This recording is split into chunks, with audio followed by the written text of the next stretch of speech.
Life often presents unforeseen circumstances. I own a narrative that I have not disclosed to many, as it is intricate. Have you ever experienced the sensation of traversing a precarious boundary between right and wrong, not out of desire but due to life's circumstances? That was my sentiment on that particular day, as if the universe possessed a perverse sense of humor and I was the subject of its jest. It all commenced on an unremarkable Saturday afternoon. I was engaged in nothing extraordinary. During a leisurely weekend, I engaged in some household chores, accompanied only by the soft hum of the dryer. While sorting through my closet to determine items for donation, I discovered an old miniskirt. Although I no longer wear such garments, I believed I had outgrown that phase. However, as I held the skirt, memories surged forth. It was a vestige of my youth, a time when confidence was innate and life revolved around enjoyment and liberation. On a whim, I decided to try it on and slipped into it.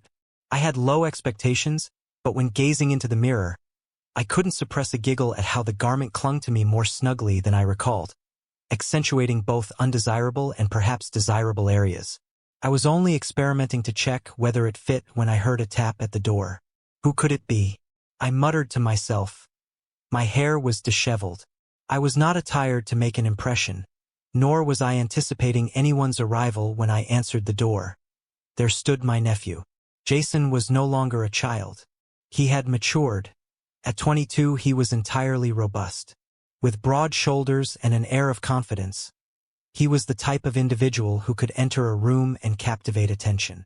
He had a bag of tools, displaying the casual smile he consistently wore. "Auntie, you called regarding the leaky faucet?" I recalled that I had completely forgotten to ask him to come by and repair the sink in the guest bathroom. Although I felt somewhat ashamed about my attire, I chose not to emphasize it and instead laughed it off. "Indeed, please enter. The bathroom is located down the hall." He walked past me, and I observed him momentarily hesitate, his gaze flickering toward me before swiftly averting. Perhaps it was merely my imagination, yet there was an unusual atmosphere.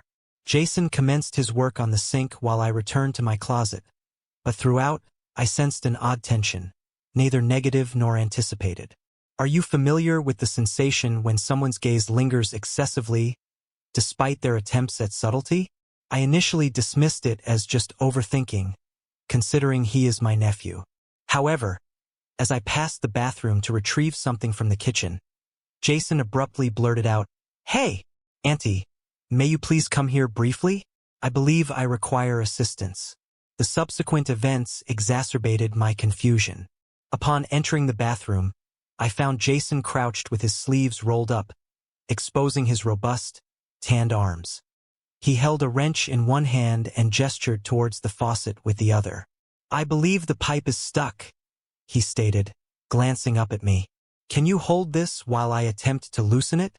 Nodding, I leaned in to grasp the faucet. The bathroom was diminutive, and before I realized it, we were nearly shoulder to shoulder. I endeavored to disregard the closeness, yet I could sense the warmth of his arm grazing mine as he worked. I glanced at him, and that was when I noticed it. Jason. He was not solely fixated on the pipe. His gaze frequently shifted toward me, as if he were attempting to discern something. It was subtle, not apparent to anybody else, but I perceived it. "Everything was satisfactory?" I inquired, disrupting the stillness.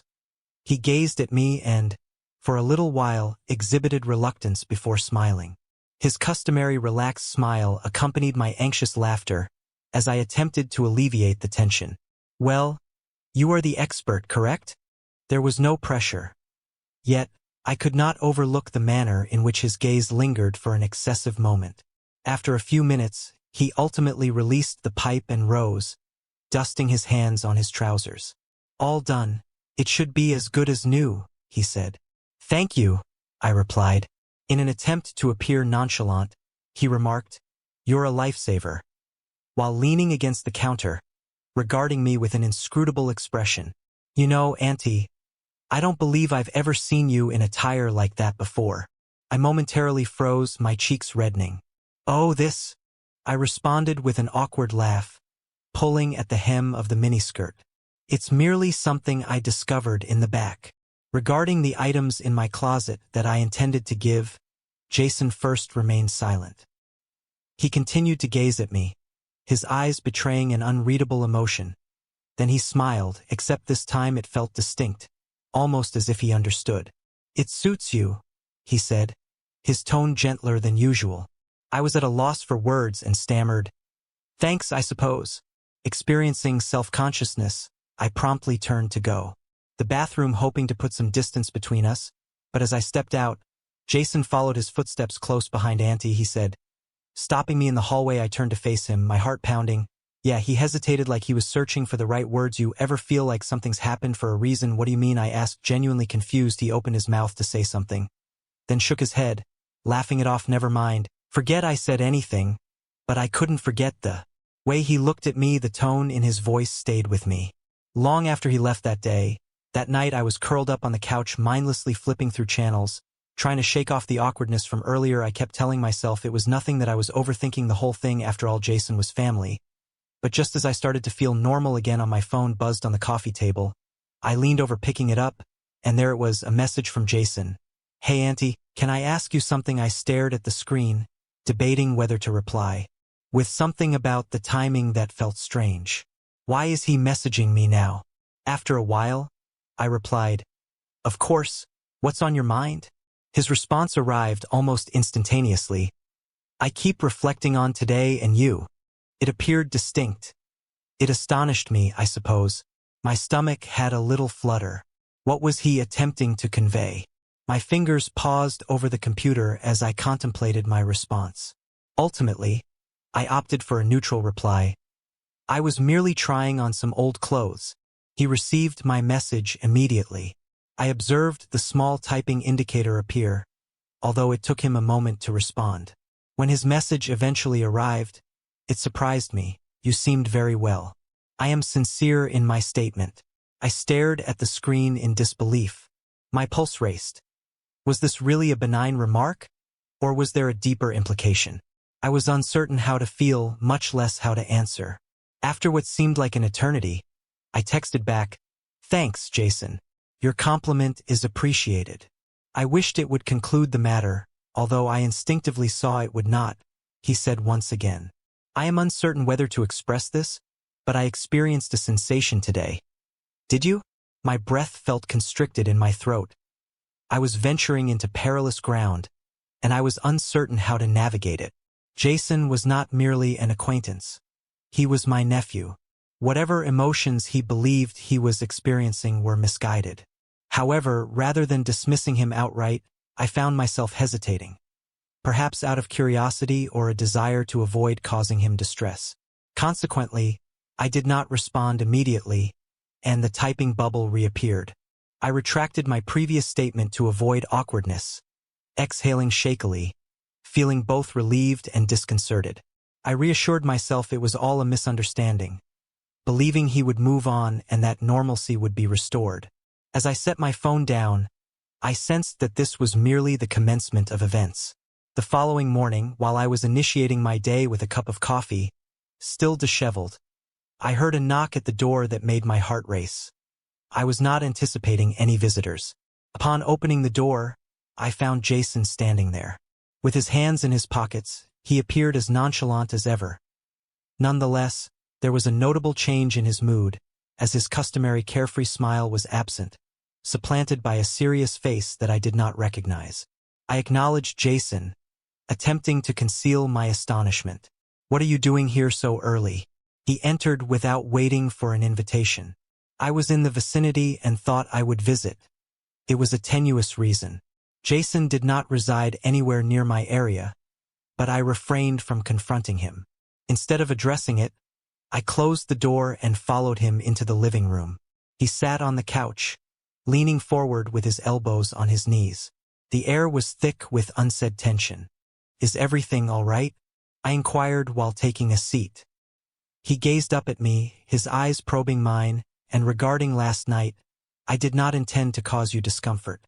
I exhaled a slight breath of relief, pleased that he was acknowledging the matter. "It is acceptable, Jason. Let us disregard the matter entirely." Nevertheless, He shook his head, asserting that he could not just forget. Pertained to Auntie. I meant what I stated. I became immobilized, uncertain of how to reply. This is not how family members should communicate. Jason and I started with caution, stating, I believe you are mistaken. Your emotions are illusory. It is just a reality, he interjected, his tone resolute yet non-confrontational. I acknowledge it is erroneous, and I have been endeavoring to resist. I attempted to dismiss it, yet my thoughts remained consumed. My pulse raced, and I experienced a blend of emotions. Astonishment, perplexity, and a hint of shame. How did we arrive at this point? Jason, I implored, my voice quavering, you must cease this. You are my nephew, and this is inappropriate. He nodded slowly, his eyes cast downward.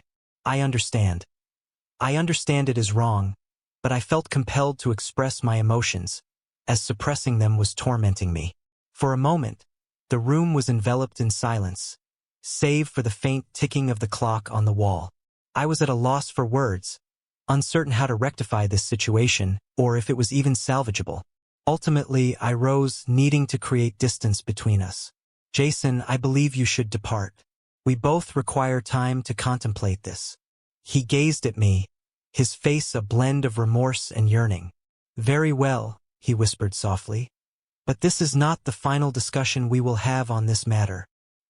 He departed without further comment, and as the door shut behind him, I had a surge of relief accompanied by a persistent anxiety as the evening sun cast elongated shadows over the living room. I noticed the edge of an envelope protruding from beneath the front door, and my chest constricted as I approached, fully aware of its sender before I even retrieved it. I opened the paper with shaky hands, my heart racing in my ears. The handwriting was obviously Jason's, neat and methodical, as if each word had been meticulously selected. The message stated, Auntie, I know you requested my departure, and I respect that, but I cannot feign that these feelings do not exist. I am not requesting anything. I only need you to understand that if you wish for me to distance myself, I would comply without hesitation. Conversely, if there exists even a modicum of reciprocal sentiment, kindly inform me, as I will be awaiting your response. I rose, there, gazing at the words, uncertain whether to feel anger, flattery, or fear. A multitude of ideas raced through my mind. Is he serious? Is it possible for him to? I felt this way, yet part of me hesitated to discard it entirely. I folded the paper and concealed it in a drawer, out of sight but not out of mind. I convinced myself that I would not react and that ignoring him was the optimal course of action. But deep inside, I saw that this was not concluded. Later that night, as I attempted to sleep, my phone vibrated once again. Jason was the individual. Jason, I understand I previously stated I would not disturb you, but I want confirmation of whether you received my message. I gazed at the message, contemplating a response. Ultimately, I replied, yes, I received it, but Jason, this must cease. His answer was quite instantaneous. It is detrimental to both of us. I will cease if you desire. Please inform me candidly. Harbor any feeling for me, even a little. My fingers poised over the keyboard. Admitting anything would exacerbate the situation, and denying it felt disingenuous. Consequently, I responded, Jason, you're my nephew. That's all I can say. It was not the response he desired, but it was the only one I could provide. The following morning, I arrived at work, eager to divert my attention from recent events. My job served as my sanctuary, a realm where I could concentrate on tasks and leave personal issues behind. However, as I sat at my desk sorting through emails, I experienced an unsettling sensation, as if someone were observing me. I looked up and froze. Jason stood just outside the office window, his hands buried deep in his pockets, appearing both conflicted and resolute. What was he doing? I murmured under my breath, feeling my chest constrict. I promptly excused myself and stepped outside before he could enter and exacerbate the situation. Jason, what are you doing here? I inquired, attempting to maintain a composed tone. I needed to see you, he said, With a quiet yet earnest tone, "You did not respond to my inquiry last night, Jason. I have previously conveyed that this situation is unhealthy. We cannot continue this dialogue, yet you did not refute it," he remarked, approaching closer. "You did not mention you." I felt nothing as I stepped back, my hands clutching the strap of my bag. "This isn't about emotions, Jason. It's about morality. Whatever you perceive this to be, it is incorrect." He sighed, raking his hand through his hair. "I recognize its wrongness.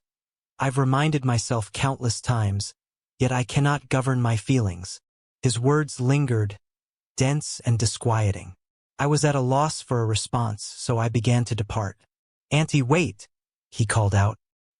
He grasped my arm softly yet firmly, causing me to freeze as I glanced down at his hand before meeting his gaze.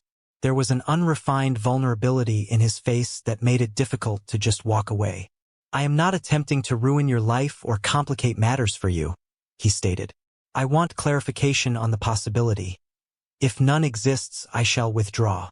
His declaration, "You'll never have to see me again," struck me with the force of a physical blow. The prospect of his severing all connections caused my heart to throb. Yet I saw that perpetuating this situation would only result in further anguish for both Jason and myself.